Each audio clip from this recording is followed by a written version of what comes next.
If you don't want to be that guy that starts a defense putting up 2 fantasy points this week, you're in the right place. In this video, I will go over every single defense ranked in tiers S through A, B, C, D, everything. Make sure to hit that subscribe button to dominate the defenses every single week, and hit that like button if you are feeling generous and want to help me as a creator for free. Starting with the S tier in the Houston Texans. This is our number one defense, was the pickup off the waiver wire because they get their matchup against the Tennessee Titans. One rule of thumb to make you a better fantasy player off the bat: target any defense that gets their matchup against the Tennessee Titans. They are top 3 in fantasy points allowed to defenses. They allow some of the most yards, points, everything. But you look at the Houston Texans, they are one of the best defenses internally on their own. They do not allow a lot of yards, touchdowns, efficiency per play. Everything is really good. Jalen Petrie, every single guy on this defense, Kamari Lassiter are really, really solid. They're a top defense getting theirs against the Tennessee Titans, who may or may not have Calvin Ridley. Either way, it doesn't matter. Keeping it in the S tier, we do have the Green Bay Packers. They get their matchup against the New York Giants, who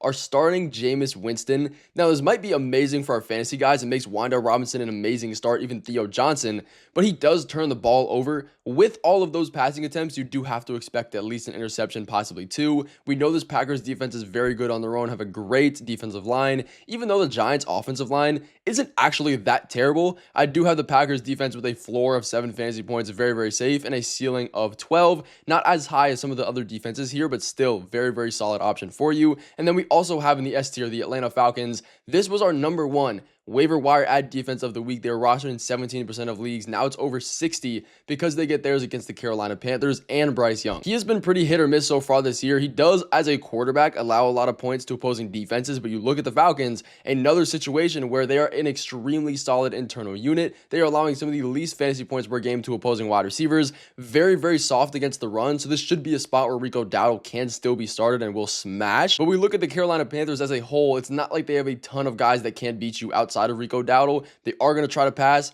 Ted McMillan is in for a tough matchup against AJ Terrell if he can lock him down. We have the Atlanta Falcons floor down at 6.5 fantasy points because of the Rico Dowdle masterclass that we may see, but a ceiling over 12. This is another defense here, dropping it down in the A tier. We do have the Chicago Bears. There are less elite tier defenses in the S tier, as you can see, compared to previous weeks. So this is a really important one to make sure you watch this whole video in general and start the right guy, start the right defense. This is the Chicago Bears here. Now, the Minnesota Vikings, they do have some playmakers on their offense. Justin Jefferson, Jordan Addison, we can go through all of them. But the thing here is that J.J. McCarthy isn't necessarily the best quarterback in keeping the ball out of harm's way. We will likely get Jalen Johnson back in this matchup as well, who is by far their best corner. They need him back so bad, and that does make them a safer play because Justin Jefferson is an elite wide receiver. It's a question, though, of will J.J. McCarthy get him the ball? Will he put the ball in the opportunity of his hands to catch it and not throw interceptions or get sacked? Chicago Bears are a decent defense, a lower floor at 5.2 fantasy points, but a ceiling up over 13. Next up, we have the Kansas City Chiefs in this tier, who are, again, a very good defense. Trent McDuffie, all these guys, but they do get a more negative matchup against the Denver Broncos, who have been more washy so far this year, especially as of late. Bo Nix, a little bit of his struggles. Their offensive line is very good. We don't have J.K. Dobbins. R.J. Harvey is a start in this matchup because of that, but they don't have the most amazing playmakers. So the Chiefs defense should be able to play at least decent here, giving them a 6.2 fantasy point floor and a ceiling of almost 12 fantasy points. I do like that. We also have the Los Angeles Chargers here, getting one against the Jacksonville Jaguars. Brian Thomas Jr. is questionable to play in this matchup at the time of the recording. If he's not good to go, this definitely does make the Chargers defense that much better. We know Dante Jackson, a lot of these guys on the defensive front are very, very solid. They, again, have another really good internal unit of a defense, so it's not that risky from that aspect. It's more of what can we expect from Trevor Lawrence? What can we expect from this offense, which is hit or miss so far this year. So I have their floor up at 5.9 fantasy points and a ceiling at 11 exactly. We can also go through and start the Pittsburgh Steelers here. They get one against the Bengals. Now, this one is relatively tough. We drop it down a tier because we start getting to this level of defenses where the risks definitely are there. Again, a very important week for defenses, but they are still top 10 for me because Joe Flacco does throw interceptions here and there. Because he has so many passing attempts, they aren't all going to be accurate, and he was dealing with a shoulder injury. He came through the bye. There's a possibility that maybe that lingers a little bit and gets him off target with his guys. The Pittsburgh Steelers are a really good defense in stopping the run. All of their passing defenses, though, are absolutely atrocious, and they're not going to stop very many people. So I think the Cincinnati Bengals offensive line is really going to be the issue here, and what's going to get the Pittsburgh Steelers a ton of sacks and fantasy points. And we know holding teams to low point totals isn't the fastest and best way to fantasy points. It is sacks, interceptions, and turnovers. This should be a game where the Steelers can do that. I have their ceiling up at 11 fantasy points, but their floor down at 5.2, just in case this is a Joe Flacco masterclass. And we also do have Miami Dolphins here. This defense is not amazing, but they get one against the Washington Commanders, who have not been that good of an offense since Jaden Daniels has been out. We won't have Terry McLaurin in this matchup. Their top wide receivers are Deebo Samuel, Robbie Chosen. Treylon Burks is also injured, so Jalen Lane as well. It's not anybody that can scare us, and we do have JCM, a committee of these running backs here.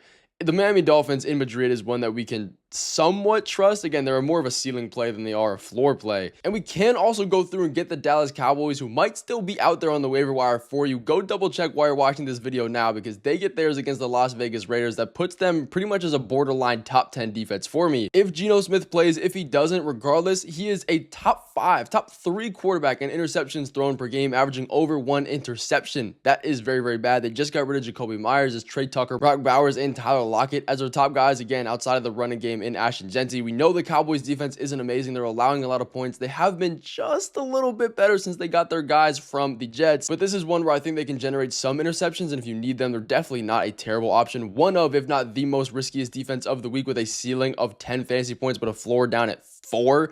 With that, we can also go through and look at the Cardinals defense against the San Francisco 49ers. This is a defense that's been pretty hit or miss so far this year, but definitely more on the hit side as of late. They are top 10 in some of these metrics you can see on screen, so they do definitely have their value proposition, you could say, for this team. And the San Francisco 49ers do get Brock Purdy back in this matchup.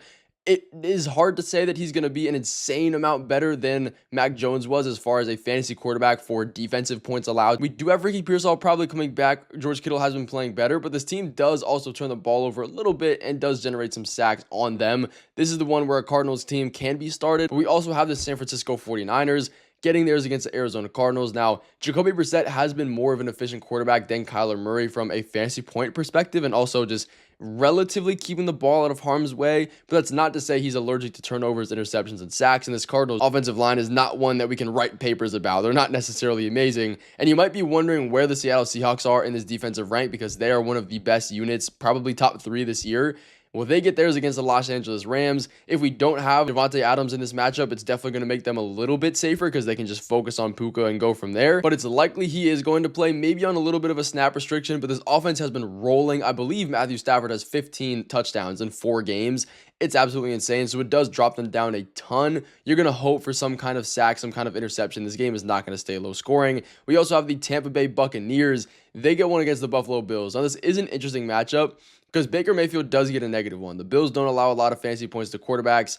They also don't really allow any fantasy points to tight ends, the number 1 least amount. So Cade Otton does become a little bit more of a risky start, but still a guy I would put in our lineups. But the Tampa Bay Buccaneers defense themselves should be able to generate some kind of turnovers on Josh Allen in this offensive line. We know they run the ball a lot, and they don't usually keep the ball in harm's way because they don't have the best wide receivers to not do that with. But the Tampa Bay Buccaneers are one that have a ceiling of 9 fantasy points, but a floor at 5, so relatively safe. We also have the Detroit Lions, the Denver Broncos, Minnesota Vikings, and the LA Rams. We drop it down here, guys, to the waiver wire defenses as well. If you do need guys off the waivers, these are your top options. Again, number 1 is going to be the Bears. 24% rostered makes absolutely no sense. We talked about how positive their matchup was earlier. The Chiefs, 43% rostered, a bit higher up there, but again, with this one against the Denver Broncos, it is more of a positive one because of how good their defense is.